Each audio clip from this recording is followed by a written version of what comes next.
माढ़ोताल थाना क्षेत्र के कचनारी गांव में संपत्ति विवाद को लेकर एक पिता ने अपने ही बेटे पर गोली चला दी, जिससे बेटा गंभीर रूप से घायल हो गया। घायल आकाश पटेल को तत्काल एम्बुलेंस 108 द्वारा विक्टोरिया अस्पताल ले जाया गया। वहां ड्यूटी डॉक्टर ने उसकी गंभीर हालत को देखते हुए उसे जबलपुर के मेडिकल अस्पताल रेफर कर दिया, जहां उसका इलाज चल रहा है। जानकारी के अनुसार आकाश पटेल अपने पिता से संपत्ति के लेन देन को लेकर बात करने के लिए उनकी दूसरी पत्नी के घर गए थे। इसी दौरान पिता पुत्र के बीच विवाद इतना बढ़ गया कि नौबत मारपीट और गोलीबारी तक आ गई। पिता ने आकाश पर गोली चला दी, जिससे वह लहूलुहान होकर गिर पड़ा। बताया जा रहा है कि पिता और उसकी पहली पत्नी के बीच संपत्ति के हिस्से को लेकर आपसी सहमति बन चुकी थी। हालांकि आकाश का कहना है कि उसके पिता ने वादा किया था कि वे शादी करवाकर उसे पैसे, जमीन और मकान में उसका हिस्सा देंगे। इसी बात को लेकर पिता और बेटे के बीच विवाद इतना गहरा गया कि पिता ने आकाश की जान लेने की कोशिश में उस पर गोली चला दी।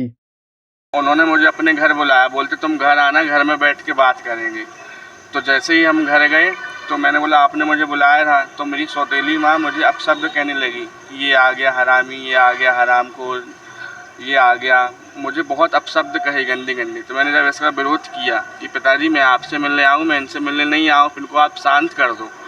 तो कुछ नहीं, ये औरत मतलब मेरी सौतेली माँ ये अंदर दौड़ कर गई और कुछ बंदूक और पिस्टल जो भी था लाई और पापा को कहती है कि मार डालो इस कमीने को, ये जिंदा रहेगा तो अपना हिस्सा लेके रहेगा, मार डालो। तो ये दोनों मेरे पास आगे बढ़े मुझे मारने के लिए। तो मम्मी ने मेरे बाल खींचे, मुझे मारा। जब पापा ने मेरे ऊपर पिस्टल की तो मैंने उनसे छीना झपटी की, तो उन्होंने पहला फायर कर दिया मेरे ऊपर। तो मेरे छीना झपटी मेरे हाथ में लगी। जब मैं वहाँ से भागा तो उन्होंने पीछे से फिर एक फायर किया और मैं भाग के सीधे माढ़ोताल थाना गया। हाँ, ये कचनारी पटेल में ये मैं आकाश पटेल का उसका कहना है कि उसके हाथ में उसके पिता ने गोली मार दी। प्रॉपर्टी संबंधी वाद विवाद था। अभी वैधानिक कार्रवाई की जा रही है।